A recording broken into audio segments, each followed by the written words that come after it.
Let us pay respect to Luang Por ครับ First bow. Second bow. Third bow.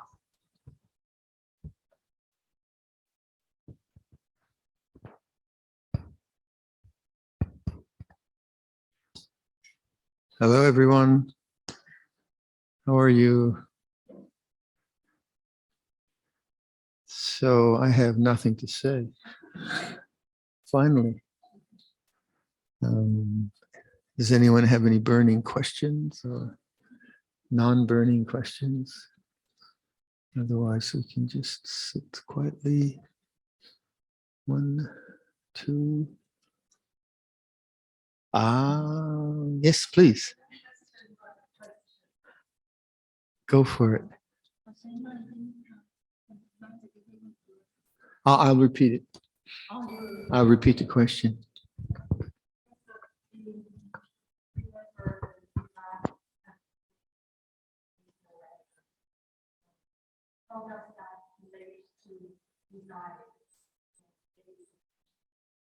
Right.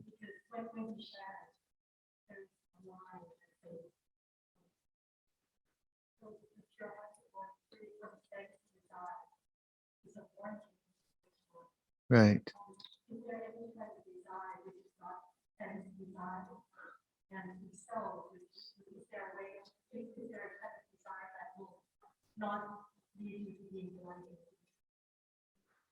So the question is, vis-a-vis what I was talking about earlier, how does one heighten the remembrance of the present moment, shall we say?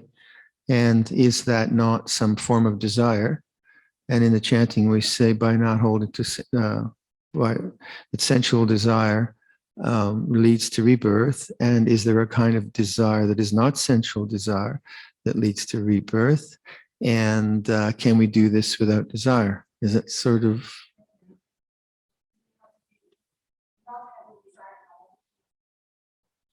Do we have to be not having desire at all to attain liberation? You got that? Okay, good question. So we do differentiate between, I guess there's wholesome desire and unwholesome desire, first of all. Like if I step on a nail outside, and it goes into my foot, I have a desire to get the nail out of my foot. And that's biologically wise. So that's a desire, to be free from physical pain. So there's nothing inherently wrong with desire itself. It's the non-understanding of desire that is the problem, if it is problematic. And then the non-understanding of desire leads to attachment desire. So that has to be understood. And I think that's an important distinction, because quite often people say that desire is that they say the second noble truth, the third noble truth is about not having desire. It's really the attachment to desire. And that might sound like just playing with words, but it is significant. Then also we have ideas of aspiration, Canda, as opposed to Tanha. So the technical words for desire are in the Pali Tanha. And then, of course, as you know, that's divided into 3, bhava, vibhava, and kama tanha. So only kama tanha is sensual desire. Bhava and vibhava is more like egotistic desire, the desire to become, right? Which isn't so much a sensual desire as a psychological, ego-driven, self-driven energy at all kinds of levels. So if and certainly I suffered from that as a young monk, where I really wanted to get enlightened. And so that was based on me being an individual that was not enlightened now, that's for sure. And I want to get to this other space where I'm enlightened. And that's the issue of time. Whereas the aspiration to be free from suffering, right, can be based upon just the kind of human predicament. Well, I really don't want to suffer. And that's a kind of good consideration. I don't want to hurt you. I don't want to be a mean and nasty person. So that's more like Canda. That's more like aspiration towards goodness. And we all have that. You know, no one wants to suffer. So if you keep in mind that bhava, vibhava, and kama tanha are the issues around the word desire that we are concerned about, in English it gets now, say, usually translated as craving. But how to say, if you look at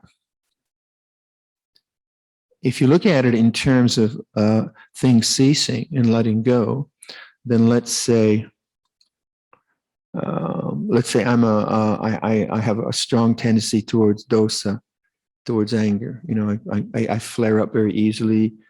People irritate me. I don't like the politics, etc., etc. I don't like the dogs barking next door. I don't like the soup.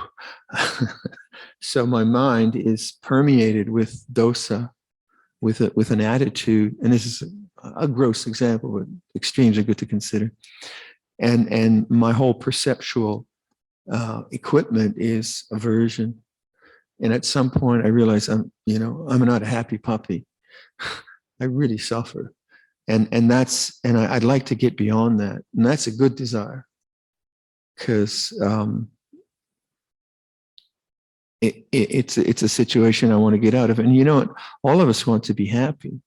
Even the most confused person who does very confused and horrible things wants to be happy. They're just confused in their direction. So then the question is, this urge to be free from this negativity that I experience, how could I proceed to do that? What would be the best way to do that? Now, I might, if I was unintelligent and unskilled in understanding the mind, then I might proceed to just try to get rid of the anger and say to myself, I'm not going to be angry. Or I might just fall into the trap of feeling guilty about the anger, and hating myself for the anger. That would also, as we know, would not liberate me. So then I would need intelligence to understand the problem and the solution to the problem, and hence the intelligence of the Buddha's teaching. So then he suggests, or we are taught, that there is a way that you can actually observe anger as an object. And that's the big step from being the subject of anger, either indulging in it or feeling guilty about it. And the big step is to see it as an object, as a mood, as a bodily feeling, as a Canda, these ways we're talking. Now, that's not a function of desire, that's a function of intelligence, that's a function of perspective, right? So then the suggestion is that, well, this anger has a kind of fuel about it. And that fuel is based upon habit, which we call kamma. It's just habitual intentions over a part of a lifetime have created a mind stream which always gets angry and irritated. So maybe that gives me some perspective. Oh, it's not really something I can get rid of. It's something that is in a flow of events. And what could I do about that? Well, I could create the causes for this to not arise in the future. So you could say, and that's part of my desire system. I want to be free from this.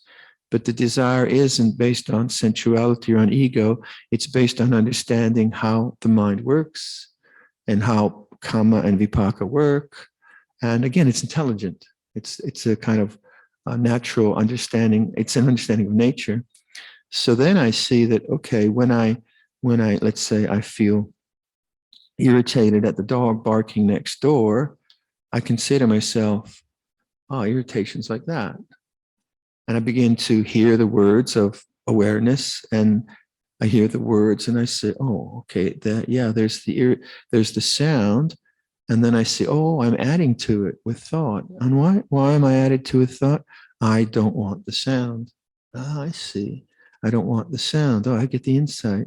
So then maybe, I'm encourage, well, just let the sound come in, see what happens. And I begin to have a different attitude to sound, which was irritating to me. And I have an attitude of acceptance and openness and so on and so forth. So then the process of being happy or being free from anger is something I want, but I'm doing it from intelligence, from wisdom, and then from a skill base I develop around perception, around thought, around bodily feeling, around intentions, a whole skill base. And so I see it as a craft. So to that question, around desire, be careful how you define it. Make sure that you know that when we talk about desire, it's not like all desire. Like Luang Por taught used to, there's smart desire and there's stupid desire. And if we didn't have desire, we'd never be free from suffering. So in English, desire is a big word. I don't know. I suppose in Thai, you must differentiate between Tanha and Kwam Tongkan or something like that. And in Thai language, would it be obvious that Tanha was diluted? And then you'd have ways of talking about wanting which were not diluted.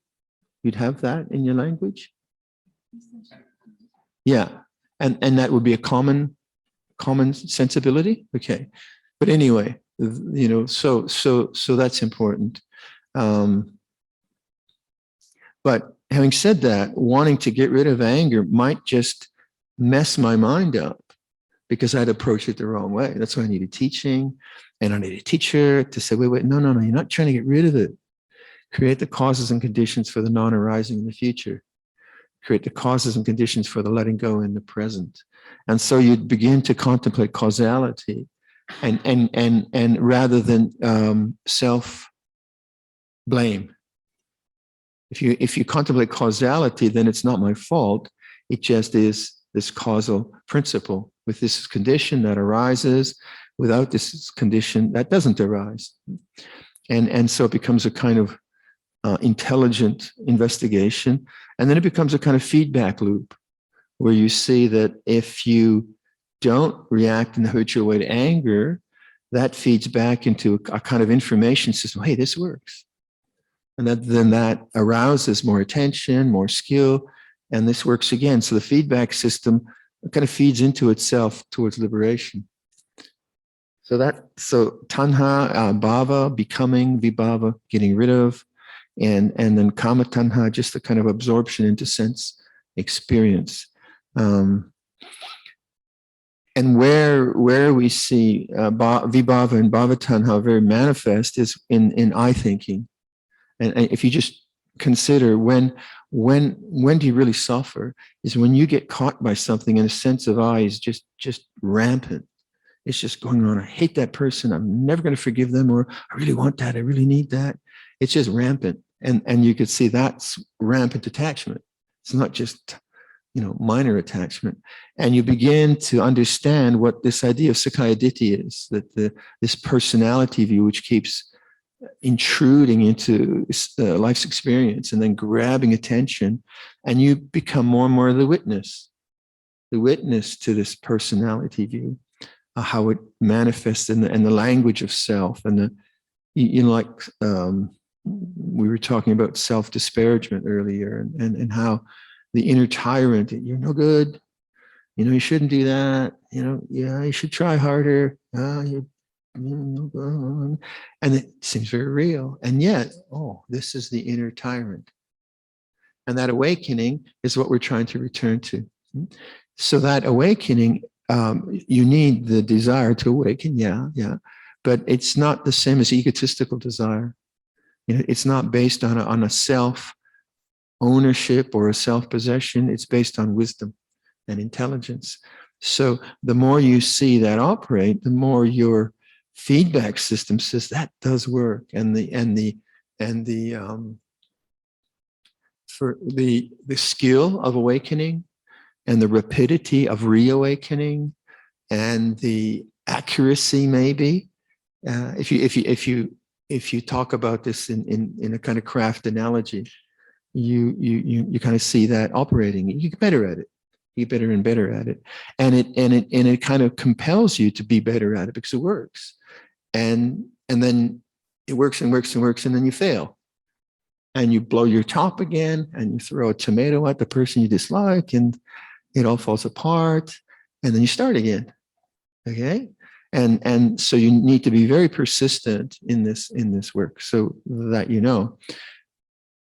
And then in terms of liberation, well, the thing about bhava, vibhava, and kama tanha, it's always this preoccupation with experience, which is born and dies, which is changing. And my kind of thesis around that is, as long as you preoccupy, your attention is preoccupied with that which is coming and going, that's born and dies, you're occupying yourself with birth and death, with samsara. And if attention is not available for some other possibility, you can't be free, because you're not available for freedom, right? So the issue then of craving becomes more an issue of not that craving is like evil or anything wrong. It just, if you're interested in this deep freedom that the Buddha offers us, if you're really interested in that, you have to look in the right place. And the wrong place is in the objects of desire, or the objects which are changing. So then you find a kind of way of enjoying your cappuccino, but realizing that nibbana is not in a cappuccino, right? So, or some such analogy to be, because you could get into a very sort of heavy mindset. All desire is bad and wrong, which is another mindset, which is, it's not about like evil, that desire is evil. It's just you're looking in the wrong place. So what is the right place? The right place is the silence of knowing. And then you have intelligence around the nature of desire. The body, needs comfort and it needs food, but also you begin to see how the need for distraction in our culture is so great. You see, that very pull outside needs to be moderated sometimes, because if I'm always just engaged with media or objects or sex, drugs, and rock and roll, or philosophy or thought, or all of that preoccupation precludes the possibility of being available to silence and nibbana. Yeah. So it's very much an intelligent investigation of desire, rather than desire being some lump that you can't hang out with. So are there, and in terms of the third noble truth, nirodha, it's the cessation of desire without remainder. Is sometimes we talk about that, or the unshakable deliverance of the heart. So it's phrased in two ways. One is the kind of via negativa, where the cessation of desire, but it's also phrased in a very positive way, the unshakable deliverance of the heart. So not only do you have the abandonment of the causes of craving, but you also have the cultivation of the causes for joy and beauty and happiness. Happiness is allowed. It's okay. And the happiness of dana, right? The happiness of forgiveness, the happiness of mudita, seeing some child happy and laughing. Laughter can be a really neat sound, can't it? You hear someone laughing. Oh, I like that. So there are also in terms of causes and conditions, there are things you can do that actually are in the world of things and objects, but they do not produce the need for distraction. They actually produce a sense of self-satisfaction, of a feeling where, hey, this is good enough. It's all right to be like this. And these are the Brahma Viharas. Metta, Karuna, Mudita, Upekkha. These are very, very important, because the practice of those they're very fulfilling, and yet they're not based on desire. You look at like the story I always tell about my mother. Happy birthday, Mom. Where, and we've heard this a million times, but I lived with Mom for 9 years, In the last 4 and 5 years, I was going every weekend to Tiserna because we were setting up this new monastery. So I'd go on Saturday morning after I've had breakfast, and then I'd come back on Sunday afternoon at 4. Same trip for 5 years. And that little space, I had someone looking out for Mum in Ottawa. So it was an hour and a half drive. And every Sunday, I'd stop into the independent grocery store in Carleton Place. You know where it is? He knows where it is. And I'd get the driver to buy some flowers. The driver buy some flowers, and then I'd go, and and Mom was obviously waiting for me, keen. And I'd go up to the flat, and I always have the flowers, very corny, behind my back, and ta-da! And she'd see them, and she'd be happy, and I'd be happy. Right? I did that for 5 years, and it was great. It was much happier than cappuccino because it was more profound. You know, it wasn't something that I was just consuming. It was something profoundly from my heart. And to be able to do that, Dana, and to be able to receive her happiness, mudita, was tremendously fulfilling. So we have all that the Buddha recommends, a lifestyle of generosity and simplicity and those things. And they are a very important foundation for the understanding of Tanha. Because if you don't have those factors, life is just too dry, I think. It's just too dry.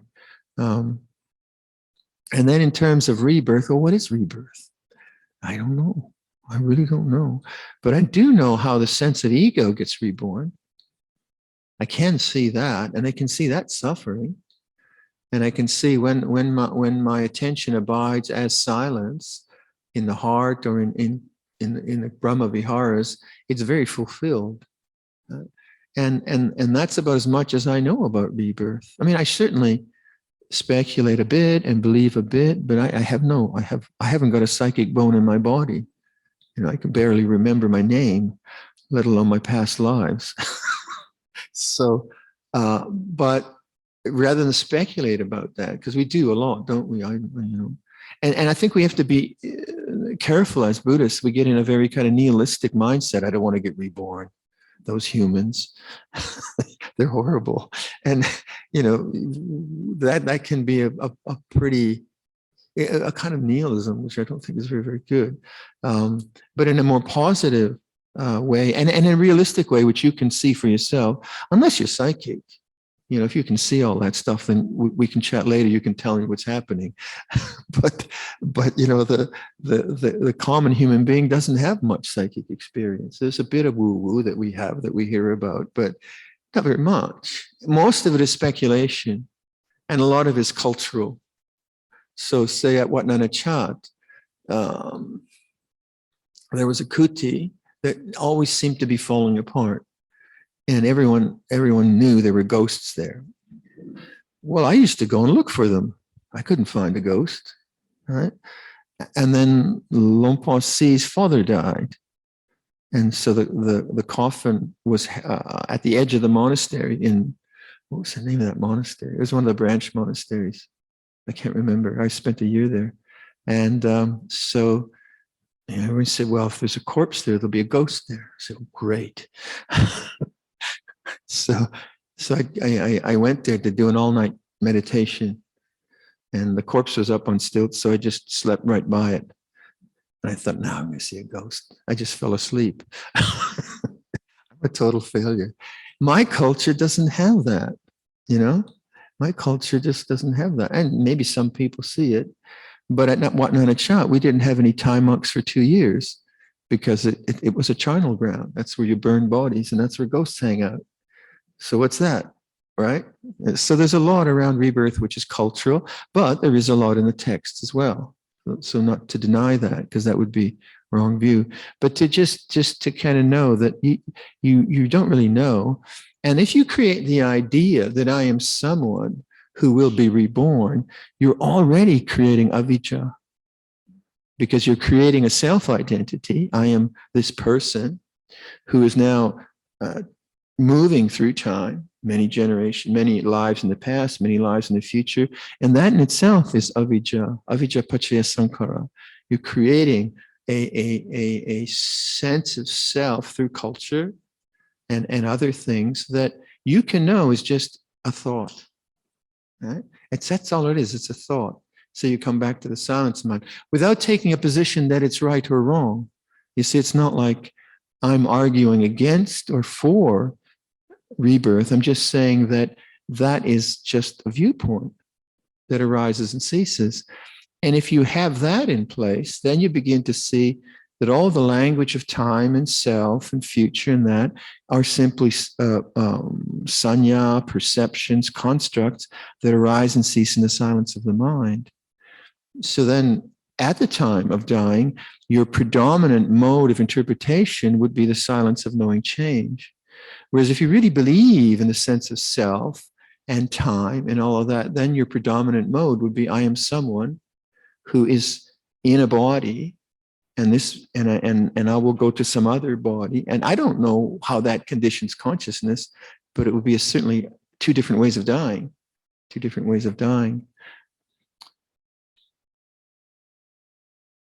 So in terms of the third noble truth, the language I use is more an attitude of to develop a kind of attitude rather than any kind of attempt to do anything. So I use words like I was in this retreat: non-becoming, non-resistance. Or I found for a couple of years I was using desirelessness. I found that really like desirelessness. Now, what is that? But it puts a tone on my mind. There's nowhere to go, nothing to do, non-becoming. And yet there is the effort to awaken, right? There is the effort to awaken. So the language of desire and the language of self. And you notice that the sense of self comes up very strongly when there is strong tanha and a sense of time and you. So like say anxiety, if you've been unemployed for the last 2 years and you finally have a job interview and there's 50 people lined up for the job and only one person will get it, you're going to be really anxious because you want the job. So what will arise will be time and self. Oh gosh, I hope I'm prepared. Oh, what should I read? I don't know. I'm so afraid. I need this job. I'm broke. So the sense of self will be very, very strong because it wants the job. And not that you shouldn't feel that, but you can know it as an object. Oh, with this anticipation as condition, there's a strong sense of self that arises, and that's bhava tanha and vibhava tanha. I don't want and I want, and you see how it arises. And in that instance, even though it's very, very powerful, you are creating the causes and conditions for that, the nature of bhava tanha, not to delude you, because you're seeing it objectively rather than being the subject of that. And each time you are more aware of these patterns, each time they fool you less and they dominate consciousness less. Each iteration of awareness of, say, anxiety lessens the strength of anxiety in the future. Each iteration of attachment to anxiety increases anxiety in the future. I mean, it's very, very natural, isn't it, right? So, it's a good question because a lot of people do ask that, but remember, it's usually a misinterpretation of the word desire. It's too sort of broad, trying to cover it all like that. Oh, great! Thank you for your question. Saved my day. I was a bit worried there. Shall we meditate? I won't give instruction. We'll just sit quietly.